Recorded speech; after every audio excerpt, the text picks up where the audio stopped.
a lively press conference between yourself and Billy Joe Saunders. What are your thoughts on Billy as a person now? You know, he's very difficult to really understand. Some of the things he says don't make any sense, but it's good. You know, the fact that he talks all this trash and says the things he says, it builds a fight. People are interested because you know, he provokes a lot of emotions, whether that's hatred, love, humor, whatever. You know, he says all these things to get people, you know, really involved, and you know, I can't wait to feed him some humble pie. What emotions does he provoke from you? Because you said downstairs that it's the only fight that interests you. The only reason it interests me is because he has the win over me. He put that loss on my record. I feel he was given the win, but he has the win nonetheless. Until I rectify that mistake, you know, it's always going to be a thorn in my side. I need to take it out. I need to get rid of it. But what emotions does he provoke? When you know, you obviously don't go a day where you don't think about him. What emotions is he provoking each day? You know, like I said from the beginning, you have to keep emotions out of boxing. For me, you know, obviously I don't like him, but I don't let that cloud my judgment. You know, I don't let it affect how I train, my mood. You know, he tries to get under my skin. He does, but you know, I won't let him. It's extremely difficult to rattle me. You know, I've been subject to too many insults, disses, you know, comments online, you know, since day one, since I started my career. So I'm kind of immune to all the hate now. So you know, I'm gonna let him just burn himself out again, and you know, I cannot wait for the rematch. And what about your Twitter row a couple of nights ago?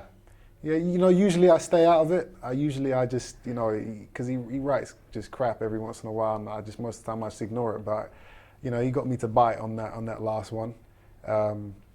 But again, made himself look stupid as always. And you know, at the end of the day, talk is cheap. I've told him the rematch is there. The public want to see it, so let's get it on. He's slated to meet the winner of Andy Lee's WBO title defence against Peter Quillen. Do you worry he'll get beat before you get to face him? I'm extremely worried. You know, I want to be the man that puts that first loss on his record. You know, I don't want there to be any risk of that being taken away from me. What he did to me is what I want to do to him. So, you know, that's why I said to him, let's fight May 9th. Let's fight tomorrow. I want to take that. I want to do what he did to me, and I want to be able to move on with my career, and I won't be able to do that until I fight him and beat him. And to keep busy, you got the first defence of your interim WBA middleweight title against Les Sherrington. I get the impression you might have preferred Spike O'Sullivan in the corner. Spike's another talker. He's another hater. He's another. Well, he's actually a borderline stalker. You know, this guy's on social media, you know, every week for the last 2 years, talking about he wants to fight me, he's going to do this, he's going to do that. And then, you know, he gets this opportunity to fight me, to fight the guy he's been talking about for the last 2 years, to fight for a WBA interim world championship, and he prices himself out. It's pathetic, really. It's, you know, fighters are fighters. That's what we do, we fight. And, you know, he's shown his true colours. It is what it is. It's Les Sherrington. What do you know about Les? Absolutely nothing. I was told his name today. I don't know what he looks like. I don't know if he's tall, short, black, white, orthodox, unorthodox. But I'll go home tomorrow and tonight and look him up and see what he's about. But you know, whatever he's going to bring to the table, it's not going to be enough to beat me. Do you think it would make good sense for after this fight, yourself and Billy Joe, to fight this summer at a football ground rather than wait till the end of the year when he could well have been beaten and who knows what could happen in your career? You know, the excuses are that he wants to cash in or, you know, take advantage of these big money opportunities, you know, with the fights with Quillen or Lee.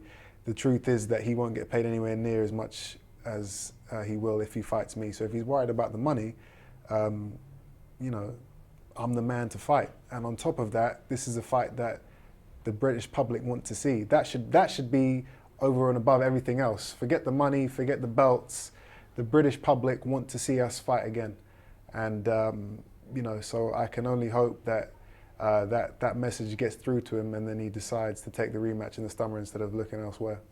It's quite a short notice fight for your first defence, so you were going to go to Las Vegas. Is that to train at Floyd Mayweather's gym? Is that out of the window now, given the short span of time? It looks like that won't be possible now, because you know, just it's too much in too little space of time. And at the end of the day, you know, yes, it's the biggest fight in history. It's a huge event, but I've got to put myself first. This is my career, and I've got to do what's best for me. And I think that is to stay here, get grounded, train, keep my head down, and not be around kind of, you know, the hype. You know, if there was any chance that I can get out there, then I'll take it. But at the end of the day, I've got to beat this Australian, Les Sherrington. I don't even know his name. I got to beat this fighter. So I got to put myself in the best possible state to do that. So you just accepted the fight when the name got thrown at you without even looking at him? You know, I'm a fighter. That's what I do. I fight. You know, you send anybody you like. Just don't send anybody you like back. And finally, Billy was on about your world title not being a proper one. Do you consider yourself a world champion after your win against Shudanov? You know, obviously it's an interim belt. It's still a world title belt. It's not the full it's not the full world title belt. I've still got to get that. But you know, at the end of the day, it puts me up in the rankings, and you know, it's something that no one can ever take away from me. I earned it, so I'm very proud of it, and you know, I'm happy to defend it.